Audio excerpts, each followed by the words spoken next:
Hello, it's me again, John, the old geek, and I'm back with another module review. Today I'm going to be looking at this one here, UK2 The Sentinel.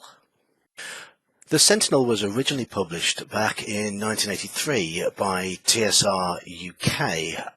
The second module in the UK series was written by Graham Morris, who had a writing credit on UK1. And it was released as the first part in the two-part Adlerweg series, the follow-up module being UK3 The Gauntlet. Now, with my first review, I did begin with a presentation, and I will do that again. As you can see here, that's the cover art, and it's not very good. But the same artist does the internal work, and it works better with the black and white drawings than it does with the colour cover picture. Maps internally are excellent, nice, crisp, easy to read, exactly what you want from a map. And the text itself is very, very well written and informative. That's also important as it helps the DM run the module seamlessly. It is something that the US modules produced in this particular era could have learnt a lot from. The UK modules, they highlighted important parts of the text well. They had very complete monster statistics, which meant less page flipping. And if you look here, a compiled monster roster. So you don't just have the monster details in the text, you have a compiled roster as well. Again, very, very helpful. So, clean presentation is all well and good, but as I said in the review of UK1, a well-presented module doesn't mean it's a good module, but it does help if a module itself is good, if the presentation is appealing as well. So, is this module any good? Is it any good by itself, or how does it work as part of the two-part series? First things first, I'm going to say it uses a less fantastical style than a lot of the US releases had in this era.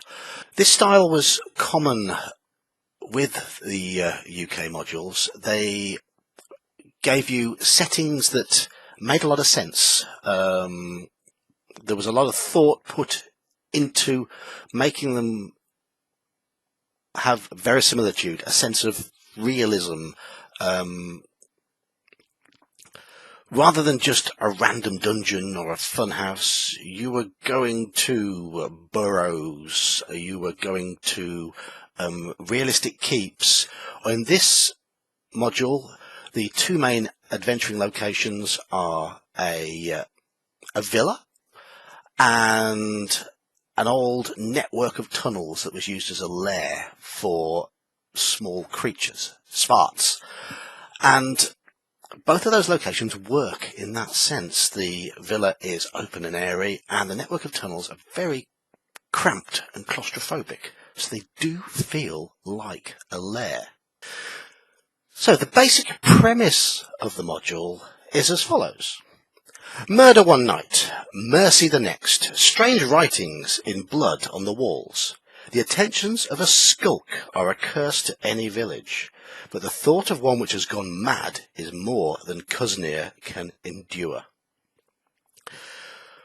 What is happening is a creature is raiding a small village by night. The villagers are a little bit desperate, and here's where the adventurers come in. Strange markings have been left on the walls, though, giving clues to this being no ordinary skulk. What then follows is a fairly linear adventure. You go from one location, find out that whatever you're looking for isn't there, find a clue to another location, over to the other location, and you find what's causing the problem, and the reason for it. So yes, it is a little bit linear. It's also a module designed to set up the events of the next module, the Gauntlet. So that is a bit of a drawback. The ending feels a little bit weak if you don't play the Gauntlet. It is a challenging little adventure, though. Certainly the cramped lair, the party having to move single file, be aware of potential traps, and potentially being caught in awkward tunnel locations does give a real challenge. And then there are some of the later encounters. This is a module for levels 2 to 5. Not many in the party will have magic weapons, and yet there are a number of creatures in the adventure that require magic weapons to hurt them. So there are some significant challenges. Being a British module, it does plunder monsters from the Fiend Folio quite heavily, and I'm aware not every D&D fan is totally enamoured with the contents of the Fiend Folio. There's some interesting monsters in there, but there's some quite strange, quite weird ones. It does give the module a bit of an odd feel in places. Some of these creatures are a little bit on the strange side. But new creatures, of course, have the benefit that a lot of experienced players won't know them, so they do hold some interesting surprises.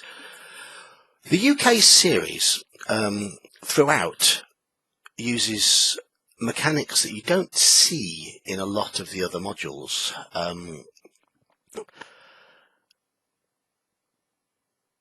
They do try to incorporate some of the lesser used parts of the AD&D rules, and yeah, you do see that in this, certainly in the first main encounter area where you've got an intelligent enemy, a potentially deadly intelligent enemy, because they have an assassin amongst them, and there's a good chance they may surprise the party.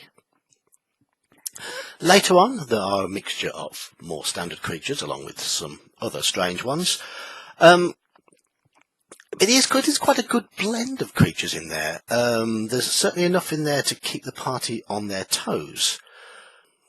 At the end of the adventure, the party find an artifact, the eponymous Sentinel, in the title. Now, this has the ability to pretty much take over a player character and force them into doing its bidding. Some players don't like that sort of thing nowadays. I think it adds a little bit of a good role-playing sideline, as the Sentinel is able to communicate with the character, and it will try and drive the character into finding its nemesis, the Gauntlet, and that's what takes them into the next module, UK3. Being the first part in a series, the Sentinel does struggle a little to stand out as a module. It is setting a scene for a big finale, which is going to happen in the next adventure, which does mean that it's not all that memorable by itself. It is much better played as part of that short series. I do recommend playing it with the Gauntlet, as I think the Gauntlet is excellent. I will review that at a later date. So as a standalone module, it's pretty forgettable, pretty average, which means my rating for it, as I gave UK1, is 7 out of 10. It sets a scene for the next module really well without standing out by itself. It's a totally different reason for 7 out of 10, in that this module it's quite average, slightly above average, because the series itself is good, whereas UK1 was a bit of a Marmite adventure. But it's still worth playing for the main reason that UK3 is an absolute humdinger. I hope you've enjoyed the review. See you again soon.